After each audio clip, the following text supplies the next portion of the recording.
ಪಹಲ್ಗಾಮ್ನಲ್ಲಿ ಹಿಂದೂ ಹತ್ಯಾಕಾಂಡ ಹಿನ್ನೆಲೆ ಉಗ್ರರ ದಾಳಿಯನ್ನ ಖಂಡಿಸಿದ ಡೊನಾಲ್ಡ್ ಟ್ರಂಪ್ ಪ್ರವಾಸಿಗರ ಮೇಲಿನ ದಾಳಿ ಒಂದು ಕೆಟ್ಟ ಘಟನೆ.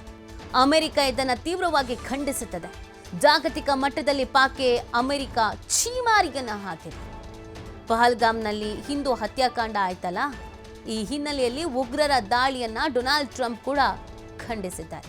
ಅಮೆರಿಕ ಕೂಡ ಇದೀಗ ಭಾರತದ ಪರವಾಗಿ ಪ್ರವಾಸಿಗರ ಮೇಲಿನ ದಾಳಿ ಒಂದು ಕೆಟ್ಟ ಘಟನೆ ಅಂತ ಹೇಳೋದ್ರ ಜೊತೆಗೆ ಅಮೆರಿಕ ಇದನ್ನು ತೀವ್ರವಾಗಿ ಖಂಡಿಸುತ್ತೆ ಅಂತ ಕೂಡ ಹೇಳಿದ್ದಾರೆ. ಈ ಮುಖಾಂತರವಾಗಿ ಜಾಗತಿಕ ಮಟ್ಟದಲ್ಲಿ ಪಾಕ್ಗೆ ಅಮೆರಿಕ ಛೀಮಾರಿ ಹಾಕಿದೆ. ಪ್ರತಿ ಬಾರಿ ಪಾಕಿಸ್ತಾನಕ್ಕೆ ಛೀಮಾರಿ ಹಾಕಿಸ್ಕೊಳ್ಳೋದೇ ಕೆಲಸ. ಈ ಬಾರಿಯೂ ಕೂಡ ಅದೇ ಆಗಿದೆ.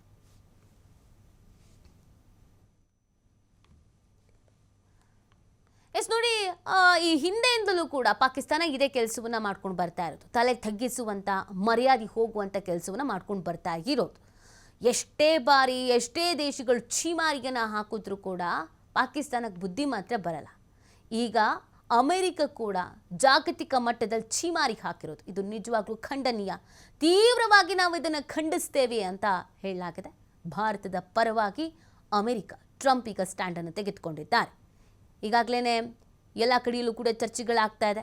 ಪಾಕಿಸ್ತಾನ ನರಿಬುದ್ಧಿಯನ್ನು ಮುಂದುವರಿಸ್ಕೊಂಡು ಹೋಗ್ತಾ ಇರುವಂಥ ಹಿನ್ನೆಲೆಯಲ್ಲಿ ಮೊದಲಿಂದಲೂ ಕೂಡ ಜಾಗತಿಕವಾಗಿ ಪಾಕಿಸ್ತಾನಕ್ಕೆ ಛೀಮಾರಿ ಹಾಕೋ ಕೆಲಸವನ್ನು ಮಾಡಲಾಗಿದೆ. ಎಚ್ಚರಿಕೆಯನ್ನು ನೀಡುವಂಥ ಕೆಲಸವನ್ನು ಮಾಡಲಾಗಿದೆ. ಎಲ್ಲ ದೇಶಗಳು ಒಗ್ಗಟ್ಟಾಗಬೇಕಾಗತ್ತೆ ಅನ್ನುವಂಥ ಸೂಚನೆಗಳನ್ನು ಹಲವು ಬಾರಿ ನೀಡಿದರೂ ಕೂಡ ಪಾಕಿಸ್ತಾನ ಮತ್ತೆ ಮತ್ತೆ ತನ್ನ ನರಿಬುದ್ಧಿಯನ್ನು ಮುಂದುವರಿಸ್ಕೊಂಡು ಬರ್ತಾನೇ ಇರುತ್ತೆ.